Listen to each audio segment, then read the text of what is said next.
மக்களே, கடந்த வாரத்துல உலகத்துல நடந்த சுவாரஸ்யமான செய்திகள் மற்றும் அம்சங்களை உங்களுக்கு சொல்ல வந்திருக்கேன். நீங்க கேட்க தயாரா? தகவல் 1. உலகமே டிஜிட்டல் யுகத்திற்கு வந்துவிட்ட இந்த நேரத்துல சமூக வலைதளங்களின் தாக்கம் நாளுக்கு நாள் அதிகரித்து வருது. இருந்தும் டீனேஜ் குழந்தைகளுக்கு இந்த சமூக ஊடக தாக்கம் ஒரு வரம்புல இருக்கு. இந்த சமூக ஊடக அடிமைத்தனம் காரணமா குழந்தைகளோட படிப்பு, விளையாட்டு குறைஞ்சிட்டே வருது. ஏதாவது பிரச்சனைனா அதை எதிர்கொள்ளும் மனப்பக்குவத்தை அவர்களால வளர்க்க முடியல. சிறு வயதிலேயே ஆபாச படங்கள் பார்க்க பழகிட்டாங்க. மேலும் ஆஸ்திரேலியாவில் 14 முதல் 17 வயதுக்குட்பட்ட குழந்தைகளில் 75% பேர் போதை மருந்து எடுத்துட்டு இருக்கிறாங்க. தற்கொலை எண்ணங்களும் நிறைய வருது. மத்தவங்கள கொடூரமா சித்திரவதை செய்யும் சைக்கோ குணம் வளர்ந்ததாக கூறப்படுது. இதற்கான காரணம் பத்தி சில மனநல மருத்துவர்கள் கிட்ட பேசிய பிறகு சமூக ஊடகங்களில் இருக்க கண்டென்ட்னால அர்த்தமற்ற கற்பனைகளை அதிகரிப்பதன் மூலம் இத்தகைய நடத்தைக்கு வழிவகுக்குது. இப்படியே விட்டா அது அவர்களுக்கு மட்டுமல்ல, ஒட்டுமொத்த இளைஞர்களும் பாதிக்கப்படுவார்கள் என்றும் எதிர்காலத்தில் நாடு மிகவும் ஆபத்தானது என்றும் கூறி 16 வயதுக்குட்பட்டவர்களுக்கான இணையதள வசதியை ஆஸ்திரேலியா நிறுத்தியிருக்கு. ஆஸ்திரேலிய தகவல் தொடர்பு அமைச்சர் மிச்சல் ரோலண்ட் இந்த மசோதாவை நாடாளுமன்றத்தில் தாக்கல் செய்தார். உலகிலேயே குழந்தைகளுக்கான சமூக ஊடகங்களை குறைக்கும் முதல் நாடு என்ற சாதனையை ஆஸ்திரேலியா படைச்சிருக்கு. ஆஸ்திரேலியாவைப் போலவே இங்கிலாந்து அரசும் இப்பொழுது 16 வயதுக்குட்பட்ட குழந்தைகளுக்கான சமூக ஊடகங்களை தடை செய்ய பரிசீலித்து வருகிறது. இது நல்ல சிந்தனையாக இருக்குல்ல. தகவல் 2. சுவரில் வாழைப்பழம் வைக்கப்பட்டு அது விழாமல் இருக்க டக் டேப் போடப்பட்டிருந்தது. ஏன் அப்படி செஞ்சாங்கன்னு நினைக்கிறீங்களா? உண்மையில அது ஒரு கலை.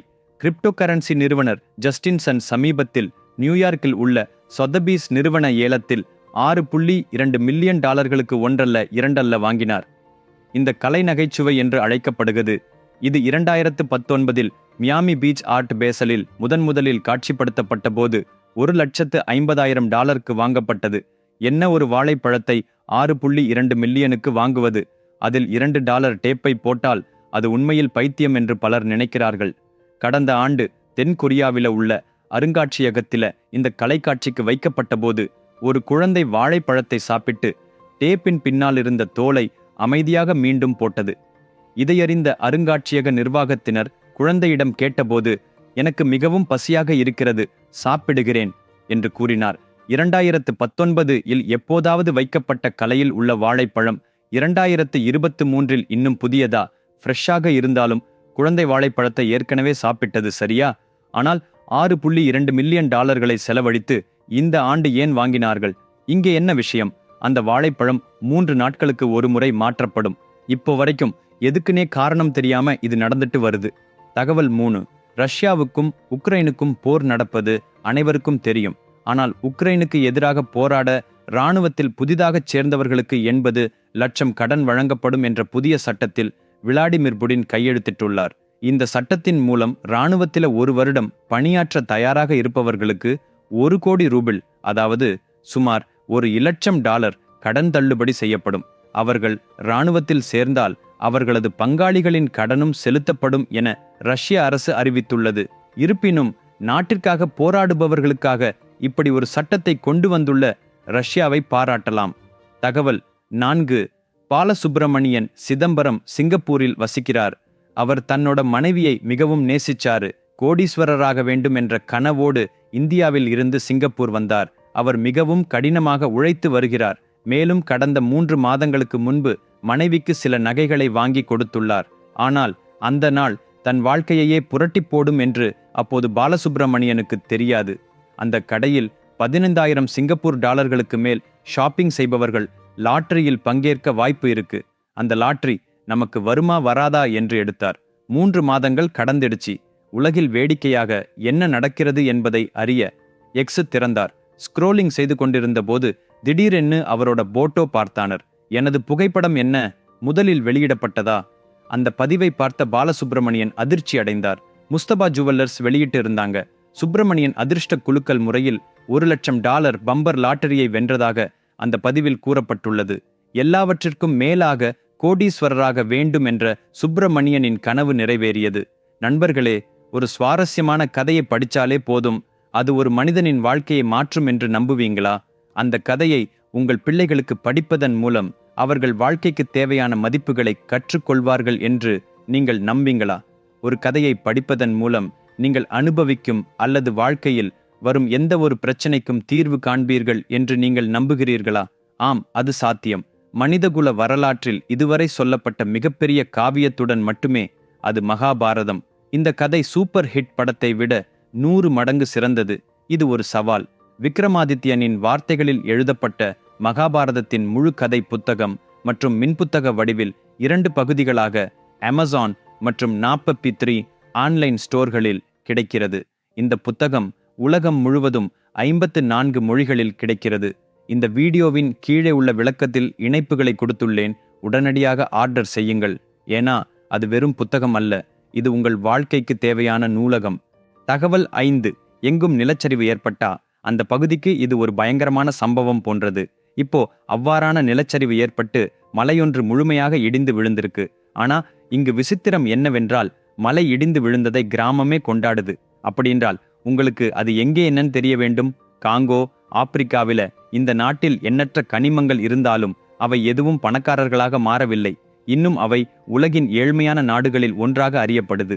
இப்போ அந்த ஏழ்மையால அந்த மலை இடிந்து விழுந்தாலும் மகிழ்ச்சியாக இருக்கு. குன்றின் சரிவுக்கும் வறுமைக்கும் என்ன சம்பந்தம் என்று நினைக்கிறீர்கள்? அந்த மலையில் டன் கணக்கில் செப்பு படிவுகள் இருக்கு. அது அவங்களோட கஷ்டத்தை போக்கும்னு நம்புறாங்க. தகவல் 6.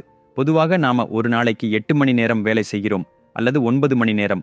ஆனால் சான்பார்சிஸ்கோவை தளமாக கொண்ட கிரிப்டெயில் என்ற செயற்கை நுண்ணறிவு ஸ்டார்ட் அப் நிறுவனத்தின் தலைமை நிர்வாக அதிகாரி தக்ஷா குப்தா அதே சமயம் வாரத்தில் 84 மணி நேரமும் வேலை செய்ய வேண்டும் என்ற நிபந்தனையுடன் பணியமர்த்துகிறார். அதாவது ஒரு நாளைக்கு 12 மணி நேரம் வேலை செய்ய வேண்டும். இங்குள்ள மற்றொரு பம்பர் ஆஃபர் என்னவென்றால், வார இறுதி நாட்கள் இல்லாமல் வாரத்தில் 7 நாட்களும் வேலை செய்ய வேண்டும். அதாவது வருடத்தில் 365 நாட்களும் வேலை செய்ய வேண்டும். தனது நிறுவனத்தில் பணிபுரியும் ஊழியர்களுக்கு வேலை வாழ்க்கை சமநிலை இல்லை என்று கூறுகிறார். இந்த நிபந்தனைகள் அனைத்தும் நேர்காணலுக்கு முன் விண்ணப்பதாரர்களிடம் கூறப்பட்டு இந்த நிபந்தனைகளை ஏற்றுக்கொண்டால் வேலை உறுதி செய்யப்படுகிறது. ஓகே, ரூல்ஸ் யாருக்கு பிடிக்குமோ அவங்க கம்பெனியில போட்டுக்கிறாங்க, அதுல தப்பு இல்ல. ஆனால் அந்த விதிகளை எக்ஸல் பதிவிட்டுள்ளார். அவ்வளவுதான். அந்த அடிக்கு எல்லோரும் திட்ட ஆரம்பித்தார்கள். அவர்கள் தக்ஷா குப்தாவை தொழிலாளர் சுரண்டல், சைக்கோ மற்றும் சிலரை கொன்றுவிடுவதாக நேரடியாக மிரட்டினர். மேலும் இதுபோன்ற செயல்களை செய்தால் அவர்கள் அதே வழியில் செயல்படுவார்கள். மக்களுக்கு வேலை தேவை, அதை எப்படி பணமாக்குவதுன்னு தான் அவங்க யோசனை. தகவல் 7. இந்த உலகிலேயே மிகவும் வயதான நபரின் வயது என்ன தெரியுமா? 112 ஆண்டுகள். அவர் பேர் ஜான் ஆல்பிரட் டெனிஸ்வுட். ஜான் தனது வாழ்க்கையில 2 உலகப் போர்களை இந்த பூமியில் பார்த்திருக்கிறார். டைட்டானிக் கப்பல் மூழ்கிய வருடம் உங்களுக்கு நினைவிருக்கிறதா? 1912. அதே ஆண்டில் ஜான் பிறந்தார். 2ஆம் உலகப் போரின் போது பிரிட்டிஷ் இராணுவத்தில் கூட பணிபுரிந்தார். இவ்வுலகில் உள்ள மனிதர்களில் அவர் பெரியவர். பெண்களில் மூத்தவர் பிரான்யாஸ் மோரேரா. அவளுடைய வயது 117. வாழ்க்கையில் பல விஷயங்களை கண்ட ஜான் ஆல்பிரட் டெனிஸ்வுட் சமீபத்தில் மரணமடைந்தார். அவர் இறக்கும் வரை ஆரோக்கியமாக இருந்தார். அவரைப் போல் 112 வருடங்கள் இல்லாவிட்டாலும் குறைந்தது 70-80 வருடங்களாவது ஆரோக்கியமாக வாழ இறைவனை பிரார்த்திப்போம். அத்திரு ஜான் ஓட ஆத்மா சாந்தி அடையட்டும். தகவல் 8. உங்களுக்கு ஒரு சிறிய கேள்வி. உங்கள் தந்தை மலேசியாவில் 3வது பெரிய பணக்காரராகவும் உங்கள் தாய் ஒரு ராஜ்யத்தின் ராணியாகவும் இருந்தால், இருவருக்கும் பிறந்தால் என்ன செய்வீர்கள்? தொழில் செய்து கோடிக்கணக்கில் சம்பாதிக்கிறீர்களா? அல்லது உலகச் சுற்றுலா சென்று வாழ்க்கையை ரசிப்பீர்களா? இல்ல 3ஆம் இடத்தில் இருக்கும் உங்கள் தந்தையை முதலிடத்திற்கு கொண்டு செல்வீர்களா? சரி, இவற்றில் ஒன்றை சிறிது நேரம் செய்கிறோம் என்று வைத்துக் கொள்வோம். பொன்னி ஒன்றுமில்லை என்று நினைத்தாலும் அது ஒரு தர்மம் அல்லவா? ஆனால் அஜான் என்ற சிறுவன் சந்நியாசத்திற்கு சென்றான். அப்பதான் நாட்டின் மிகப்பெரிய பணக்காரர் ஆனந்த கிருஷ்ணன். இருப்பினும் அஜான் துறவியாக இருக்க விரும்பியதால் அதை தேர்ந்தெடுத்தார். அஜானுக்கு 18 வயதாக இருந்தபோது தாய்லாந்தில் உள்ள தனது தாயின் ராஜ்யத்திற்கு சென்றார். அப்போது அங்குள்ள புத்த துறவிகளைக் கண்டு அவர்களின் வாழ்க்கை முறையால் ஈர்க்கப்பட்டார். தொடக்கத்தில் சாரதாகி அந்த வாழ்க்கை முறையை ஏற்றுக்கொண்டார். ஆனால் நான் அவர்களுடன் மீண்டும் மீண்டும் பயணித்ததால அஜான் முழுமையான சந்நியாசத்தில் ஆழ்ந்தார். அஜானின் தந்தை யார் தெரியுமா? ஏர்செல் என்று ஒரு டெலிகாம் நிறுவனம் இருந்தது, நினைவிருக்கிறதா? அதன் நிறுவனர். நண்பர்களே, அடுத்த எபிசோடில் உள்ள கண்டென்ட் வேறு லெவலில் இருக்கும், தவறவிடாதீர்கள். மீண்டும் அடுத்த செவ்வாய்க்கிழமை அதே டைம்க்கு சந்திப்போம். எனது மகாபாரத புத்தகத்தை இப்போதே ஆர்டர் செய்யுங்கள். இந்த வீடியோவின் கீழே உள்ள விளக்கத்தில் இணைப்புகள் கொடுக்கப்பட்டுள்ளன. மேலும் நீங்கள் இதுவரை எனது சேனலுக்கு சப்ஸ்கிரைப் செய்யலனா செஞ்சுக்கோங்க. மீண்டும் சந்திப்போம். பாய்.